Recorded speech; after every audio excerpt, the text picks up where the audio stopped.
Good morning, and welcome to the Temple of the Living God. We're honored that you're with us today, whether that happens to be later today or even later during the week.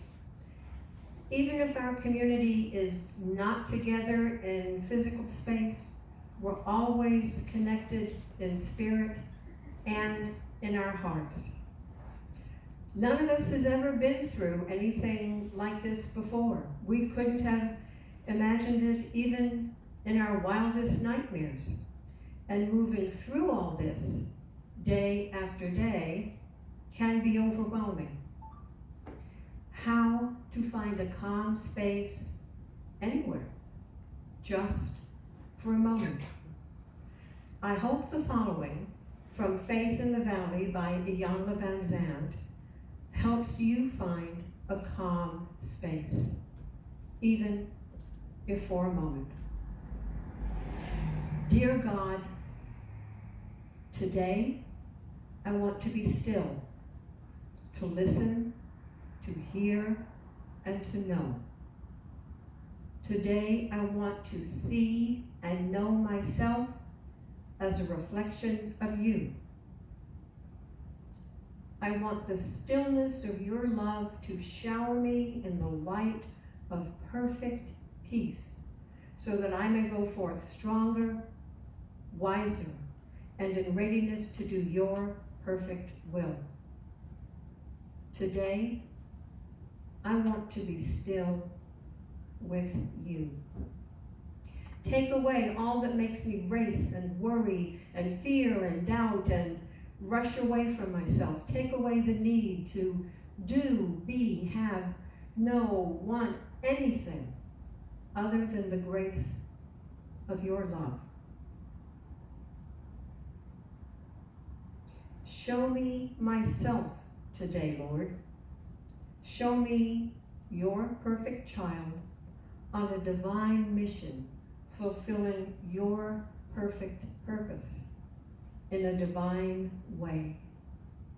And Lord, help me understand you and me, how we can work together in stillness to create a new life. Today, I am willing to be still in your arms, still in your light, still in your love. I am willing to see you in me and release all that is not. I am willing to know you in my life, to preserve you in my heart, to open myself to more of you as what I am. In stillness, I see you. In stillness, I accept you. In stillness, I feel you. Let me be still, just for today. And now, while we are in that space of stillness, let us all come together to acknowledge the courage and generosity of so many of our friends and neighbors, our healthcare workers, emergency service personnel, grocery store employees, and so many others who are there for us every day so we can continue with our lives. And in our prayers today, include the families of the more than 100,000 we have lost so far in this pandemic, and all those currently struggling in our most recent nationwide tragedy. Wherever two or more are gathered in my name, so I am there in the midst of them.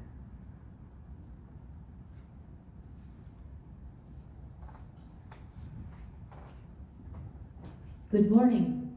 My name is Carol Mitchell, And I'm going to sing a song for you today by Joanne, that was written by Joanna Burns Miller. It's called The Heart's Desire Blues. And I'll be accompanied today by Alex Garrido.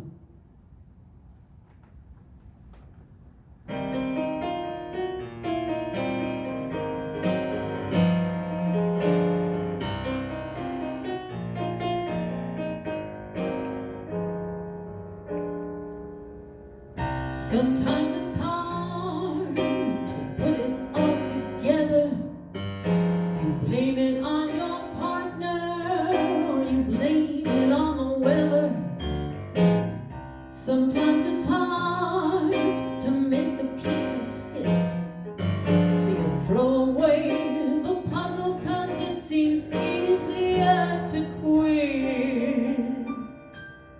But there's just one thing you've got to do to make it easier for you. You've got to tell yourself what you want to do. You've got to tell yourself what's inside of you. You've got to tell yourself what you need to know. You've got to tell yourself what you already know.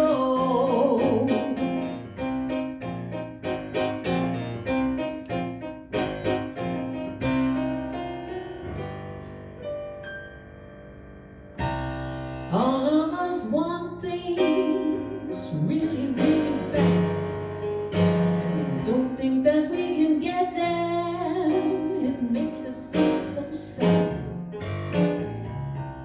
All that we want is a chance for self-expression, to give of ourselves and do our thing without fear of rejection. But there's just one thing you got to do to make it easier for you.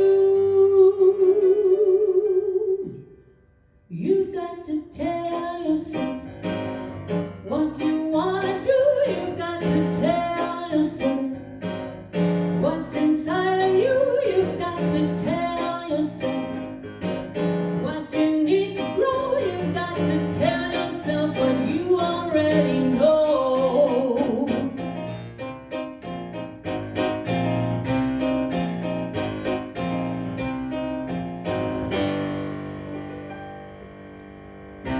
In each of us there burns a steady raging fire, with a heated voice that speaks to us as we crave our heart's desire.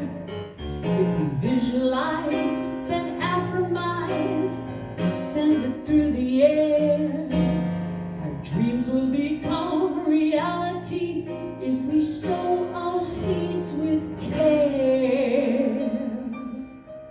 And there's just one thing you've got to do to make it easier for you. You've got to tell yourself what you want to do. You've got to tell yourself what's inside of you. You've got to tell yourself, yeah, what you need to grow. You've got to tell yourself what you already know.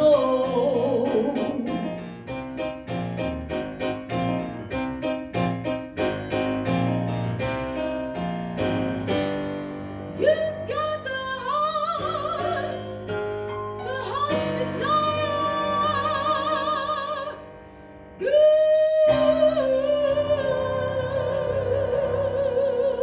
yeah. Carol, thank you so very, very much. An amazing song and an amazing voice. Hello all, my name is John Siebert, and I am delighted as always to be back here at the Temple of the Living God. I'd like to talk about our monthly theme, which has been rhythms of life. And in particular, I'd like to talk about the rhythms that are in our own bodies. Now, many of us are aware of the involuntary rhythms in our own bodies, the beating of our heart, the pulsing of our blood, the regeneration of our organs, even our breathing for the most part. We also are aware of other aspects of our conscious activities that we have control over, although we might not think of them as rhythms. These are our activities that we take part in throughout the day, throughout the week. They may be the same activities day after day after day, like our morning routines before we leave for the day, or they may be activities that we only take advantage of or partake in maybe once a week, maybe once a month. But they all have a beginning, a middle, and an end. And the middle part is when we are focusing on accomplishing the activity. The more routine, the less focused we have to be. The less routine, the more focused. If we're getting up in the morning and brushing our teeth and having the same old breakfast every single morning, there's not much focus. But if we have to go to work or to school or to a neighborhood meeting where we are working with others on a project, a lot more focus because we're planning something that has to go from start to finish. So we have to be more focused on what we do. And these rhythms, therefore, are under our control at all times. But there are times, and if we do a good job and everyone is satisfied, we're satisfied. But sometimes we're not satisfied, which takes me to the other type of rhythms that are in our body, and we're not as conscious about them. And to the extent we are conscious about them, we don't really think that we have that much control, at least over some types of these rhythms. And I'm referring to the rhythms of our mind. And the rhythms of our mind are the rhythms that cause all of our emotions. We've all used the expression or heard the expression mood swing. Boy, did he have a mood swing last night. He was happy one moment, and next moment he was angry and surly, and then all of a sudden he calmed down. What's going on with him?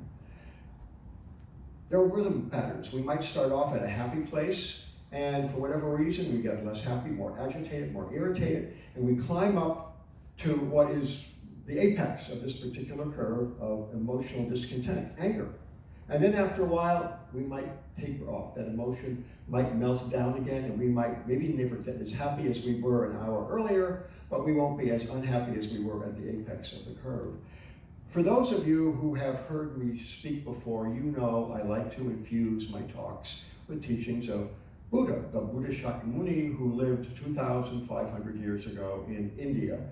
And many of his teachings have been carried over through the centuries and adopted by many of the world's principal religions, including Christianity, and have also been taught and commented upon by many of the group that we loosely refer to as the New Age thinkers, the Louise Hay, the Wayne Dyers, I mean, the list goes on. And one of Buddha's most important teachings with respect to the way we feel was that all of our unhappiness, and I mean all of it, is caused 100% by what happens in our minds. I realize this is like a very difficult concept to get your mental arms around. But what Buddha said was that we are born with something that causes our unhappiness, and it's called self-cherishing. It's the belief we're wired with at birth that we're just a little bit better than everybody else. And what that means is we go through life expecting life to unfold in a way that we are pleased, because after all, we are we. We are up on our little throne. Some of us are up on a much larger throne, but we are we, and therefore we deserve to be pleased. So we want life to unfold in a way that pleases us from a self-cherishing perspective, or at least leaves us feeling neutral. And when life doesn't unfold that way, we are unhappy. What's going on here, though, is that this self-cherishing thing causes us to perceive things that we think we are seeing as they actually are, but we don't perceive them that way. We are perceiving things in a distorted way. I typically say we have rose-colored glasses on. We think we know what we're looking at, whether it's a person or an object or a situation, but we're really not looking at it exactly the way it is. In other words, if we could step out of this self-cherishing mind for a moment and look at the same situation or person or object, they would appear a little bit different. And it's the gap between our perception and reality that causes problems for us. Because when our perception of something meets the reality of something and it's not what we were expecting in a good way, we become unhappy. In Buddhism, we call this gap delusions. It doesn't mean we're nutty or crazy, it just means a gap between perception and reality. So in theory, if we could find a way to dial back these delusions, to narrow the gap, we should be happier. Louise Hay has said, and I'm going to quote, "I do not fix problems, I fix my thinking, then problems fix themselves. I do not fix problems, I fix my thinking, then problems fix themselves." That's quintessential Buddhism 101.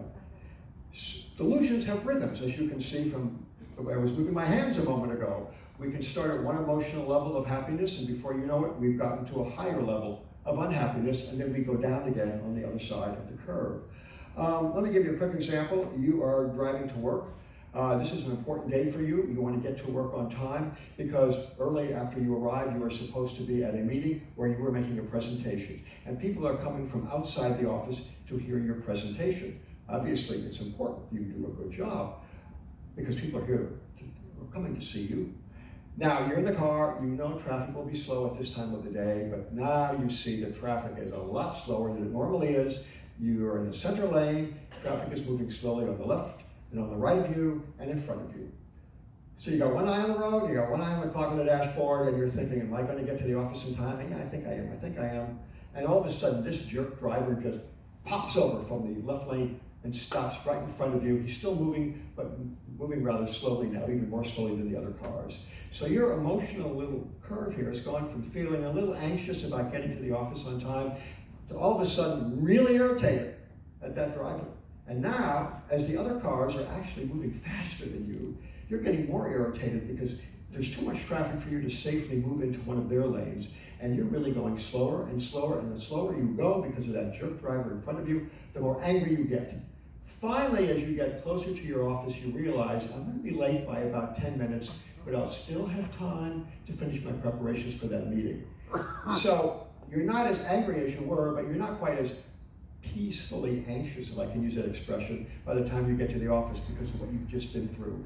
So you do your presentation, you do a good job, but you're not as much on the dime as you would have been if you hadn't had this experience with your emotional roller coaster. What can we do about this? I've talked in the past about various ways we can change our outlook on life in a positive way that will reduce our self-cherishing. One is to develop greater compassion for other people. Another is to develop a greater sense of gratitude for what we have going on around us. And I've also talked about something called mindfulness, which I want to comment on a bit more today. But the whole idea here is to employ these new ways of looking at life so that as we dial back our self-cherishing, we will be able to use a current expression, flatten our curve. We won't be going from this state of relative contentment to this bad state of anger or super unhappiness. Rather, maybe halfway up that curve line, we'll be able to do something that will cause us to flatten the curve before we go down the backside to a content state.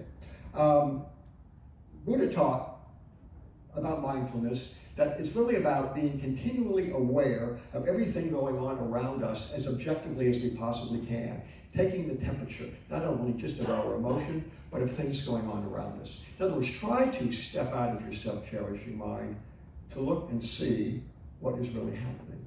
And the more successful we are in doing that, the more we can put off, discount, dilute, dial back self-cherishing and the delusions it is causing.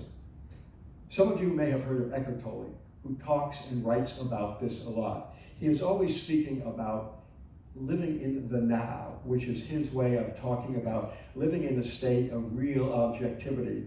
Recently, I saw a YouTube presentation he did. He references quarantining, so I guess it's a fairly recent presentation. And I'm going to quote from several sections. He began by saying, or quoting from Shakespeare's Hamlet, and this is the line he quoted: "Nothing is either good or bad, but thinking makes it so." Nothing is either good or bad, but thinking makes it so. There's a lot to chew on that. I mean, it's very true, but just think about it. Think about how many times you're thinking about something in a way that makes that something bad when it really didn't have to turn out to be bad, but it's just sort of the way your self-cherishing mind caused you to be. Tolle goes on to note in this presentation, quote, "An essential part of spiritual awakening is to learn to become aware of the differences between a situation you find yourself in and what your mind says to you about the situation, particularly in the case of challenging situations." Become aware basically of the differences between what something objectively is and what your mind is telling you it is. Because that's your self-cherishing mind creating those rose-colored glasses you're looking through and creating that gap between perception and reality, which will result in unhappiness. But that's your challenge, to try to see that that is happening and do something about it. And finally, Tully said, quote, "Your very essential spiritual lesson is to be able to differentiate between your situation and your mental commentary about what you are experiencing." I love his use of the word mental commentary. He uses it a lot. But basically, mental commentary is the self-cherishing chatter that is going on in our minds. So he's saying your essential spiritual lesson is to be able to differentiate between what's really happening when you live in the now and what your self-cherishing mental commentary is telling you, so you can try to disregard that self-cherishing commentary. How do you do this? Buddha has taught that there are a variety of, he calls them opponents or antidotes to these delusions. We have different types of delusions: delusions of impatience and of anger, of jealousy, of something called attachment, which is an exaggerated sense of how important something is. And in reality, when we find out it's not that important, we become sad. But sometimes we don't have time to undertake these meditations, as in my traffic example. So there are shortcuts you can use. When I first started to study the teachings of Buddha, my teacher said, here's a good shortcut to offset impatience and anger that might happen if you're driving and some jerk just does something stupid. Rather than to yell out something that you might normally yell out, say out loud with the windows rolled up so the driver doesn't hear you, "Aren't you precious? You're precious because you are giving me the opportunity to practice Buddha's teaching of patient acceptance, which is the antidote to impatience and anger." First time I did that and I said, "Aren't you precious?" out loud, I laughed. I said, this is silly, this is stupid. But what happened? I broke that curve, that continuum. I had started here, when that driver did what he did, I started to go up that curve to a bad place. But because I said, "Aren't you precious?" I broke the curve, I flattened it out. I was laughing. Now, I did have to tell that driver he was precious 3 more times before we parted ways. But as the years have gone by, I have gotten so used to this, I don't have to say, "Are you precious?" I just know, and I say to myself, if I'm in a traffic situation or standing in a long checkout line at a store, patient acceptance. I can't do anything about this. Patient acceptance. And the more you do that, it works. I mean, it's one thing to say it up here, one thing for you to try it next week 1 or 2 times, and you go, it didn't kind of really work. It has to be a way of life, again and again and again, and it does work. This is a simple case. There are many other delusions that can be far trickier to spot, and this is where mindfulness helps. Think of mindfulness, if you will, as radar. It gives you the chance to try to look at the world, people you're dealing with, situations you're dealing with, in a more objective way than you normally do.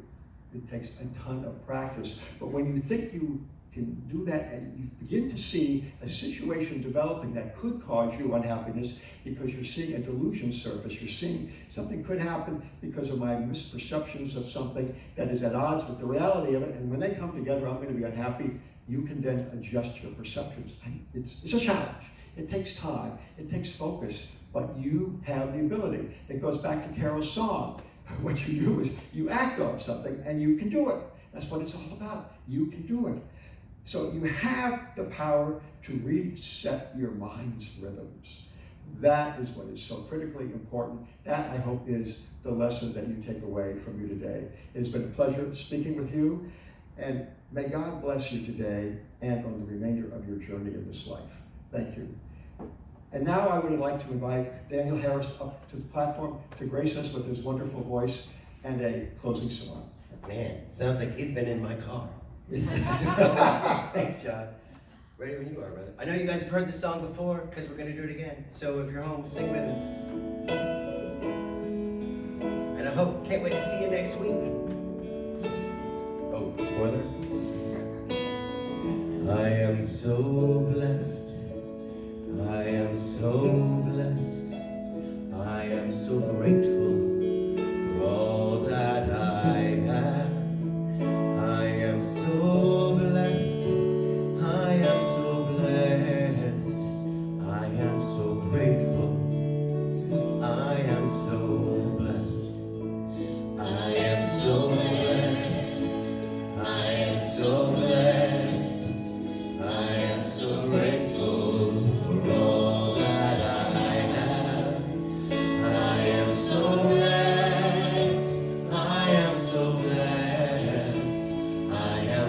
grateful. I am so blessed. I am so blessed. I am so blessed. I am so grateful for all that I have. I am so blessed. I am so blessed. I am so grateful. I am so blessed. I am so blessed. I am so blessed. I am so grateful for all that I have. I am so blessed. I am so blessed. I am so grateful. I am so blessed. I am so blessed. I am so blessed. I am so grateful for all that I have. I am so blessed. I am so blessed. I am so grateful. I am so blessed. I am so blessed. I am so blessed. I am so grateful for all that I have. I am so blessed. I am so blessed. I am so grateful. I am so blessed. I am so blessed. I am so blessed. I am so grateful for all that I have. I am so blessed. I am so blessed. I am so grateful. I am so blessed. I am so grateful. I am so blessed. I am so grateful. I am so blessed.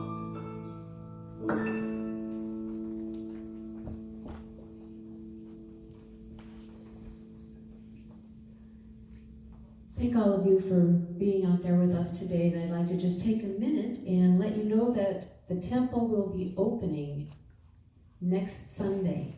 Yay! That's the first Sunday of June. That will be June 7th. At 11 o'clock is the service. Come a little early. We're all very excited to get back into the swing of things. I'd like to thank everyone who participated in the service today. And I think that's about it. See you next week. Oh, one other thing I wanted to mention is if you have any questions, check out our website. That's www.tlgtemple.org. If you need any more information about opening up next Sunday. So thank you for being with us, and see you Sunday.